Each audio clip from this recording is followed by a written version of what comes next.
back to my channel. So for today's video, I'm going to be doing something very different than what I normally do.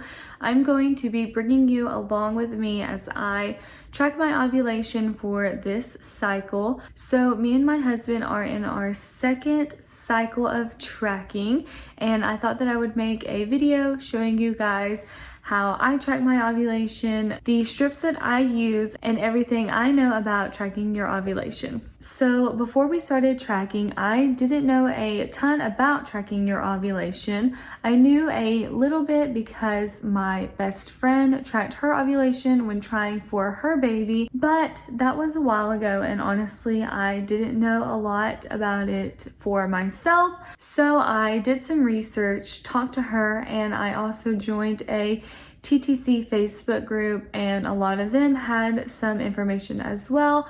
So I thought that I would just make a quick video showing you guys how I track my ovulation. So today I am cycle day 10. Last month I got my peak on cycle day 15. So I'm gonna start tracking today, and I'm gonna show you guys how I do it and what I do, and then I'm gonna show you guys every day of my ovulation strips until I hit my peak, and then I will try to continue tracking after that to show you guys what my ovulation pattern looks like and how I read it. So like I said, this is the first day of tracking for this cycle, so I'm going to go ahead and show you guys what I do. Okay, so this is where I keep all of my ovulation strips. I just bought this composition notebook from Walmart, and I just tape all of my ovulation strips here so that I can keep track of them. So if you are not familiar with tracking your ovulation, your cycle day 1 is the first day of your period.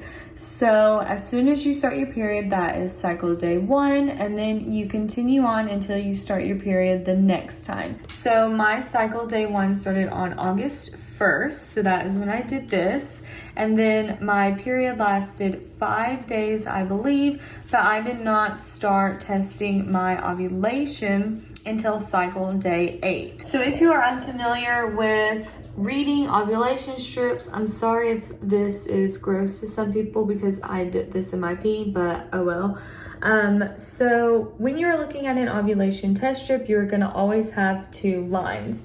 You're gonna have the control line and you're gonna have the LH hormone line. No matter what, you should always have two lines, but that doesn't mean that it is always a positive. So this first test here is a negative because the first line is not as dark as the second line. It is not even close to it. So if you look, you keep testing and eventually it gets darker and darker and darker until you hit your positive. Your positive ovulation test is when the first line is as dark, if not darker, than the control line. That is your positive ovulation test, which signifies your LH peak. So once you hit your peak, that means that you should ovulate 24 to 36 hours afterwards. So when you get a positive ovulation test, that does not mean that you have ovulated yet. It just means that you are about to ovulate. So if you are familiar with TTC terms, that means that you should baby dance that day, and from what I have read, 3 consecutive days after that. That is how you make sure to hit all of the points, and I've actually read that your peak LH is your most fertile time. So when you're looking at mine, I tested very sporadically as far as times go. I'm pretty sure it is recommended that you test in the morning and the afternoon twice a day. I did not, only because my work schedule, I have to be at work at 6 a.m. So checking my ovulation at 4:30 a.m. when I wake up is extremely early. So I only tested in the afternoons when I got off of work, unless it was a weekend. So cycle day 8 was obviously a weekend because I tested around 10 a.m. And then 8:15 p.m. And as you can tell, I kind of tested later in the days. So cycle day 14 was when I got my first positive, and there I put a heart there. But then I tested on cycle day 15 and it actually looked more positive to me. I know they are very, very close, so that part I know is confusing, but I took cycle day 15 as a positive. I also posted this in my TTC group on Facebook and everybody else said it was a positive as well. So that meant that I hit my LH surge on cycle day 15, which means that I ovulated roughly cycle day 16, or maybe even 17, but probably 16. So technically you should baby dance 3 days after your peak, I'm pretty sure, for the next 3 days. So every day for the next 3 days is what I have heard. But some people only do it on their peak day. It just depends. Obviously for us, it didn't work because now we are on cycle 2, but that is okay. And then here I just tested on 70 PO and 90 PO, which were obviously negative. So now I'm just going to start a new page and we are going to start taping down our ovulation tests here.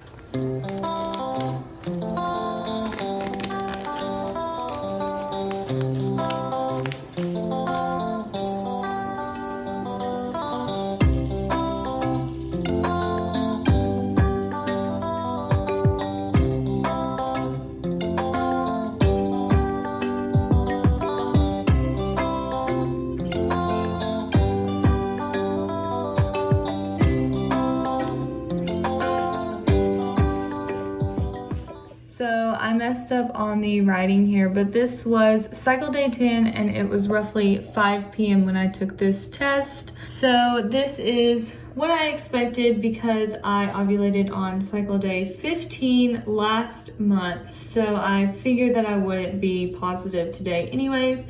But I am going to leave this here and then tomorrow we are going to retest.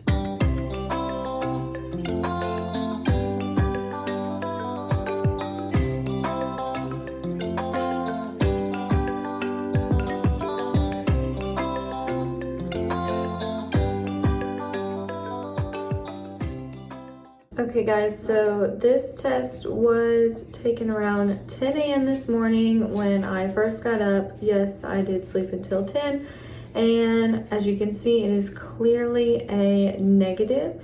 So let's go ahead and compare it to yesterday's. Okay, so here are the two tests compared to each other. As you can see, it is a little darker, but really not much different. Sorry, there's a hair under that tape right there. But again, this is what I expected for cycle day 11. I really wasn't expecting a positive. So we will try to test again later.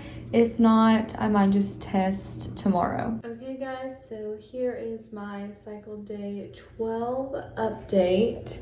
As you can see, again, they're still negative. I feel like I'm kind of repeating myself, so I apologize. But I just wanted to show you guys that actually my cycle day 12 at 3 p.m. actually looks lighter than my other ones, which if we look back to my first cycle, that kind of happened as well. Like my cycle day 10 was lighter than my 9 and 8.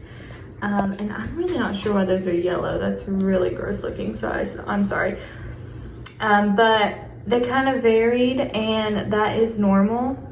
It is not abnormal for your lines to be lighter, depending on how much water you drink, when you used your urine, a lot of different factors that go into it to where it could be lighter than the day before. That doesn't mean that it's getting worse or anything. A negative is a negative until it is a positive. That's what I think. So it doesn't matter what the negatives look like, they're negatives, and then as long as you are getting a positive in your cycle sometime, then I don't really look at the color of the negatives. But some people do look at that as their LH rises. It does get darker. I feel like around cycle day 13, it did actually start getting darker, but from cycle day 12 all the way until cycle day 8, they were lighter. This one I actually used with very dilute urine, so I put a note there as to why it was lighter than the others, so that could happen to you as well. But I'm excited to see if I ovulate on the 15th again or get my positive on the 15th again like I did the last cycle. I know that it can also vary a couple of days. I think my best friend said her ovulation was off by a few days sometimes as well. So I am excited to see what day I ovulate. But that is my cycle day 12 update, and I will see you guys tomorrow.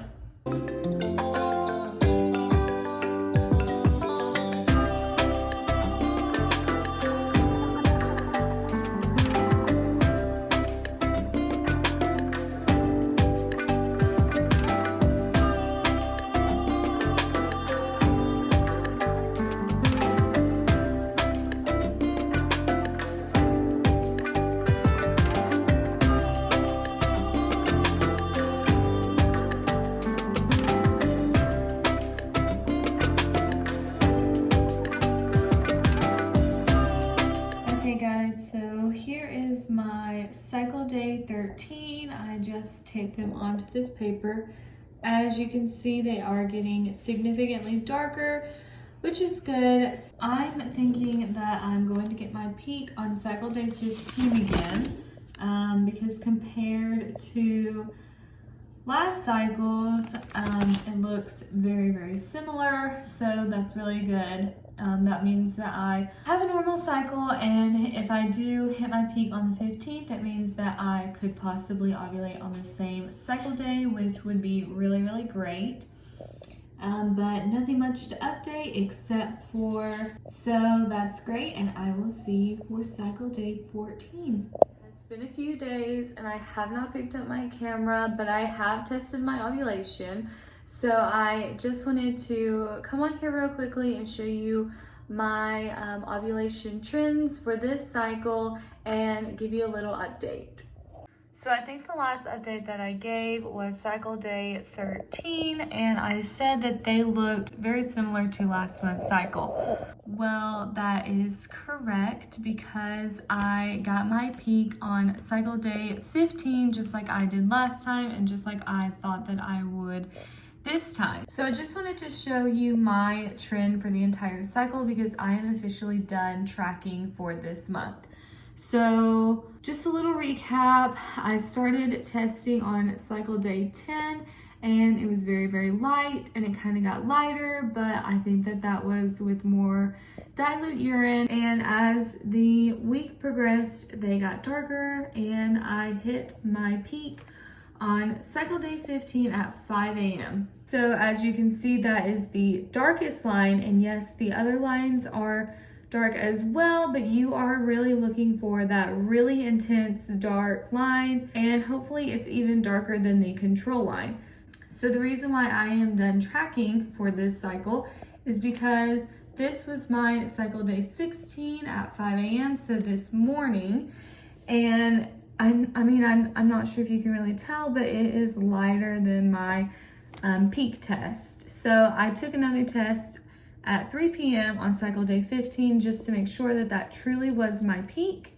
And then I tested again this morning and it was really my peak. So my peak was cycle day 15 in the morning, but I guess you could just say I hit my peak on cycle day 15 in general. So I'm officially done tracking for this cycle, and then I will start my 2-week wait. So I might have already said this, but when you hit your peak ovulation test, that does not mean that you ovulated. That just means that your LH hormone levels have peaked. That means that you should ovulate 24 to 36 hours after you hit your peak. So I hit my peak cycle day 15 around the morning time, but you can just say cycle day 15. So that means 24 to 36 hours from cycle day 15, I should ovulate.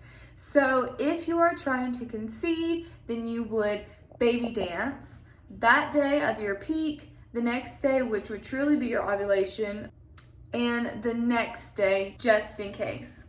So all of that to say, that means that I ovulated today. So now officially I am in the 2-week waiting period. I found out last night that I have 25-day cycles. If you don't know what that means from the start of your first period to the start of your next period, how many days are in that cycle. I never really kept up with mine. I thought that I was just naturally a 28-day cycle because that is the normal, but I actually looked at my charts and pretty consistently every month from the first day of my period to the first day of my next period is exactly 25 days. So considering that today is cycle day 16, I have 9 days until I am supposed to start my next period. So hopefully, fingers crossed, I don't start my period, but if I do, it's okay. We will just start again on the next cycle. So I think that concludes this video. Thank you so much for watching, and thank you so much for following along with my TTC journey. I hope that this video helped you, and I hope it answered some of your questions about tracking your ovulation and helps some of you in your TTC journey. But again, thank you so much for watching this video. Please hit the like button and subscribe if you have not already to stay updated with our TTC journey, as well as seeing all of the other videos that I post on this channel. And I will see you guys next time. Bye guys.